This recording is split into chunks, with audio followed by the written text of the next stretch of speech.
रात के ठीक 11 बज रहे थे। दिसंबर की सर्द हवा हड्डियों को गलाने पर तुली थी। छायापुर गांव का वो छोटा सा रेलवे स्टेशन, जहां दिन में शायद ही कोई परिंदा पर मारता हो, रात में किसी कब्रिस्तान जैसा खामोश था। सिर्फ झिंगुरों की आवाज और दूर कहीं कुत्तों के रोने की गूंज। 3 दोस्त, आरव, मीरा और समीर, शादी की चकाचौंध और शोर शराबे से दूर अब इस वीराने में खड़े थे। उनके चेहरे पर थकान थी, लेकिन आंखों में एक अजीब सी बेचैनी। स्टेशन पर न कोई स्टॉल खुला था, न कोई कुली, सिर्फ कोहरा और वो 3 साए। समीर ठंड से कांपते हुए कहता है, यार आरव, तुझे पक्का यकीन है कि ट्रेन आएगी? इस ऐप में तो ट्रेन देरी से आ रही है भी नहीं दिखा रहा, सीधे नॉट फाउंड आ रहा है। आरव घड़ी देखते हुए झुंझलाहट में कहता है, अरे आएगी भाई, गांव वालों ने बोला था ना, एक आखिरी पैसेंजर ट्रेन निकलती है रात को। अब शांत रहे, सर दर्द हो रहा है मेरा। मीरा चारों तरफ देखते हुए धीमी आवाज में कहती है, गाइस, तुम्हें अजीब नहीं लग रहा? मतलब इतना सन्नाटा? आमतौर पर स्टेशन पर कोई तो होता है, होमलेस लोग, कुत्ते या कम से कम स्टेशन मास्टर। यहाँ तो लगता है सालों से कोई आया ही नहीं। समीर हंसने की कोशिश करते हुए कहता है, ले, शुरू हो गई इसकी हॉरर स्टोरी। मीरा, हम शादी से आ रहे हैं, शमशान से नहीं, रिलैक्स कर। समीर हंसा तो था, लेकिन उसकी हंसी गूंज कर वापस आई, जैसे अंधेरा भी उस पर हंस रहा हो। तभी पटरियों में एक हल्की कंपन महसूस हुई। दूर कोहरे के बीच एक पीली बीमार सी रोशनी दिखाई दी। ट्रेन की आवाज आम ट्रेनों जैसी छुक छुक नहीं थी, बल्कि ऐसी थी जैसे कोई भारी लोहा जमीन पर घसीट रहा हो।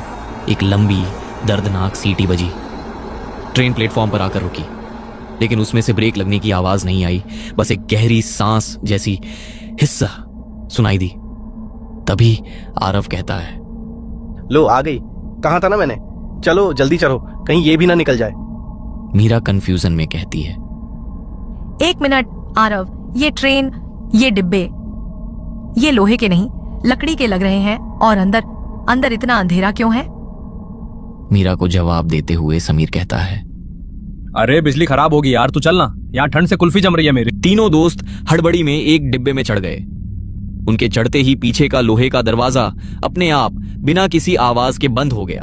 अंदर का नजारा किसी बुरे सपने जैसा था। सीटें फटी हुई रेक्सीन और मखमल की थीं, जो 1950 के दशक में इस्तेमाल होती थी। छत पर लगे पंखे मुड़े हुए थे और बल्ब वो जल नहीं रहे थे, बस एक मरी हुई पीली रोशनी फेंक रहे थे जो टिमटिमा रही थी। हवा में एक अजीब सी गंध थी, जले हुए कोयले और सड़े हुए मांस की मिलीजुली बदबू। समीर नाक सिकोड़ते हुए बोला, अरे यार, ये कैसी बदबू है? लग रहा है चूहा मरा है कहीं। और एसी तो छोड़ो, यहाँ तो हवा भी भारी लग रही है। मीरा सहमी हुई कहती है, गाइस प्लीज देखो, पूरी ट्रेन खाली है, एक भी पैसेंजर नहीं है। और ये खिड़कियां, इन पर सलाखें लगी हैं जैसे जेल हो। तभी आरव कहता है, मीरा, तू ज्यादा सोच रही है, ये पैसेंजर ट्रेन है, रात का वक्त है, खाली ही होगी। हम बैठते हैं, सुबह तक शहर पहुंच जाएंगे, तुम दोनों सो जाओ। आरव ने तर्क तो दे दिया, लेकिन उसका दिल भी जोर से धड़क रहा था। ट्रेन चल पड़ी थी, लेकिन उसकी गति बहुत अजीब थी, एकदम स्मूथ, जैसे वो पटरियों पर नहीं हवा में तैर रही हो। बाहर का नजारा दिख नहीं रहा था, खिड़कियों के बाहर सिर्फ पिच ब्लैक अंधेरा था। तभी डिब्बे के आखिरी छोर से एक आवाज आई, जूतों की आवाज, टक टक टक। कोई भारी बूट पहनकर धीरे धीरे उनकी तरफ आ रहा था। मीरा फुसफुसाते हुए कहती है, कोई आ रहा है। कोहरे और धुएं के बीच से एक आकृति उभरी, एक टिकट चेकर। उसका कोट जगह जगह से फटा हुआ था और उस पर धूल की मोटी परत थी। उसने जो टोपी पहनी थी वो इतनी पुरानी थी कि उसका रंग काला पड़ चुका था। उसका चेहरा नीचे झुका हुआ था, अंधेरे में आंखें दिखाई नहीं दे रही थीं। वो उनके पास आकर रुका। ठंड अचानक और बढ़ गई। टीसी भारी और टूटी हुई आवाज में बोला, टिकट दिखाओ। समीर जल्दी से जेब टटोलते हुए कहता है, जी सर, ये लीजिए, जनरल टिकट है। हमने सोचा टीसी आएगा तो फाइन दे देंगे। समीर ने हाथ आगे बढ़ाया।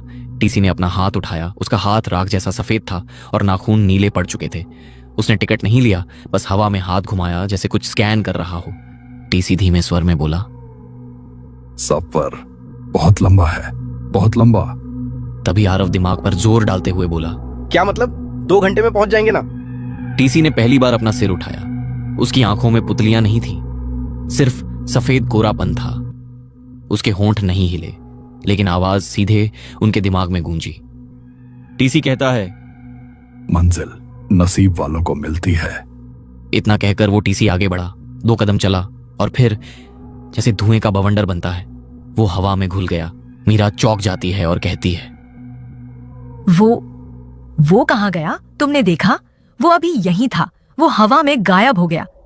समीर पसीने पोंछते हुए घबराहट में बोला, शायद दूसरे डिब्बे में गया होगा यार, लाइट कम है, हमें धोखा हुआ होगा। मीरा कांपते हुए कहती है, नहीं समीर, वो इंसान नहीं था। उसकी आंखें देखी तुमने? मुझे घर जाना है आरव, चेन खींचो, ट्रेन रोको। आरव कहता है। मीरा शांत हो जा, मैं जाकर देखता हूं। आरव अपनी सीट से उठा और उस दिशा में बढ़ा जहां टीसी गायब हुआ था। मीरा और समीर भी उसके पीछे चिपक कर चलने लगे। अगले डिब्बे का दरवाजा खुला था। जैसे ही वो वहां पहुंचे उन्हें लगा कि वो किसी दूसरी दुनिया में आ गए हैं। वहां जमीन पर एक महिला बैठी थी। उसके बाल बिखरे हुए थे और उसने एक पुरानी जरी वाली साड़ी पहनी थी जो कई जगहों से जली हुई थी। उसका चेहरा तो नहीं दिख रहा था लेकिन वो हिल रही थी जैसे किसी बच्चे को लोरी सुना रही हो। मीरा कांपती आवाज में बोली, सुनिए, आप ठीक हैं? महिला की हलचल रुकी।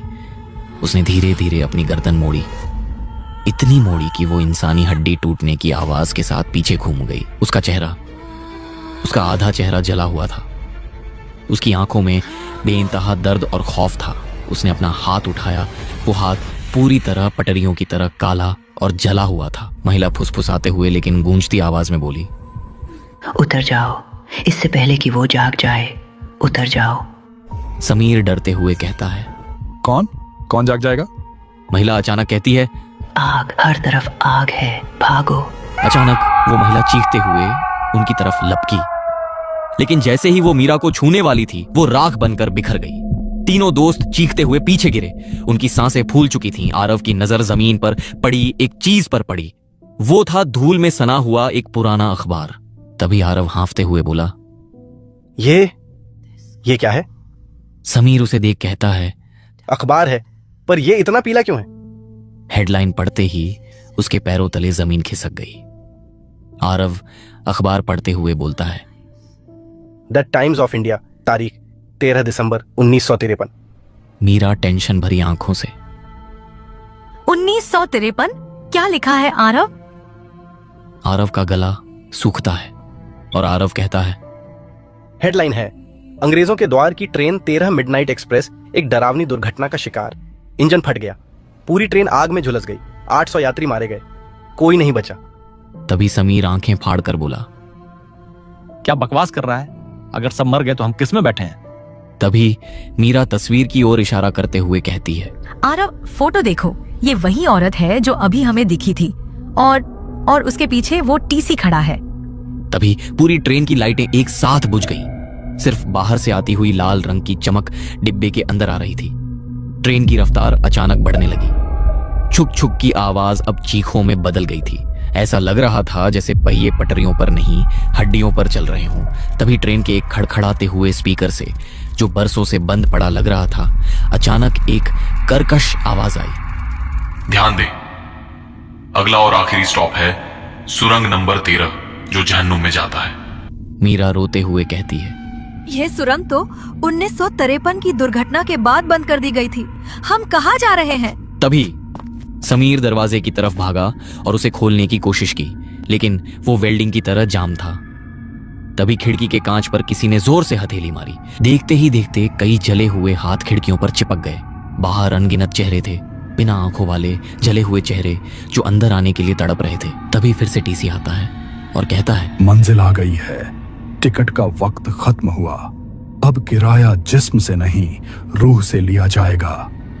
वो टीसी अब एक राक्षस जैसा लग रहा था। वो धीरे धीरे उनकी तरफ बढ़ रहा था। ट्रेन एक काली अंतहीन सुरंग में घुस चुकी थी।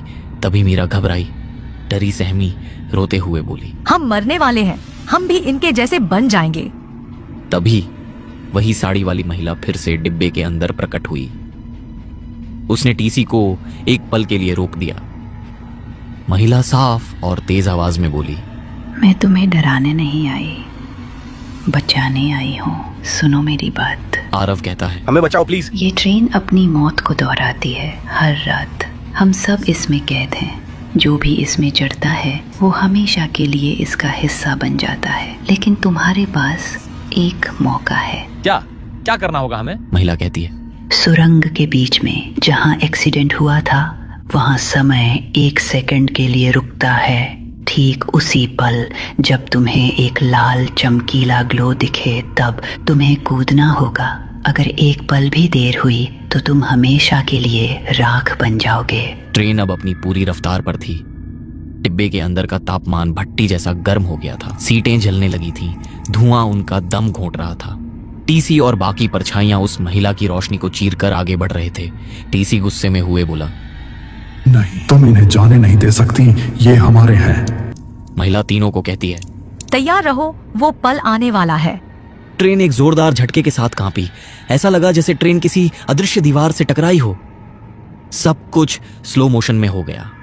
सामने सुरंग के अंधेरे में एक खूनी लाल रोशनी दिखाई दी। महिला कहती है, अभी कूदो, जल्दी जाओ। आरव ने कहा। लेकिन दरवाजा बंद है, खुल नहीं रहा है। महिला कहती है, खिड़की तोड़ो, जल्दी। आरव ने पास में पड़ा लोहे के रॉड को उठाया और पूरी ताकत से खिड़की के कांच पर दे मारा। तभी महिला बोली, जाओ, अब तुम आजाद हो। आरव ने मीरा का हाथ पकड़ा, समीर ने आरव का, और बिना नीचे देखे उस जलती हुई ट्रेन से उस काली सुरंग के अंधेरे में छलांग लगा दी। तीनों को हवा में गिरते हुए उन्हें सिर्फ चीखें सुनाई दी। हजारों लोगों के मरने की एक सामूहिक चीख, और फिर सन्नाटा, गहरा बेहोश करने वाला सन्नाटा। सूरज की पहली किरण उनकी आंखों पर पड़ी। आरव की आंख खुली, उसका पूरा शरीर दुख रहा था। वो पटरियों के किनारे झाड़ियों में गिरा हुआ था। उसके बगल में मीरा और समीर बेहोश पड़े थे, कपड़े फटे हुए थे, चेहरे पर कालिख लगी थी। समीर जो उनसे दूर बेहोश पड़ा था। तभी समीर को होश आता है। तभी समीर कहता है, बच गए भाई, बच गए हम। तीनों मुस्कुराते हैं और खड़े हो जाते हैं। वे पटरियों के पास खड़े हैं। 2 पुलिस वाले वहां आते हैं। पुलिस उन्हें देख रही है लेकिन कोई उनसे बात नहीं कर रहा। पुलिस वाले आपस में बात कर रहे हैं। एक पुलिस वाला कहता है, सर 3 बॉडीज मिली हैं, बहुत बुरी तरह जली हुई हैं।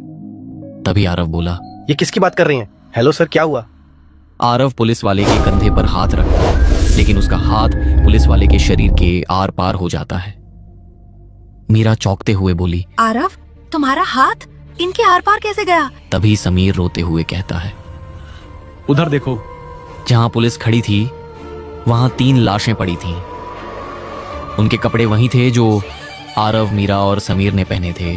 समीर की नजर पास पड़े उसी 1953 के अखबार पर पड़ती है। तारीख बदल चुकी थी। अब तारीख आज की थी और फोटो में उस महिला की जगह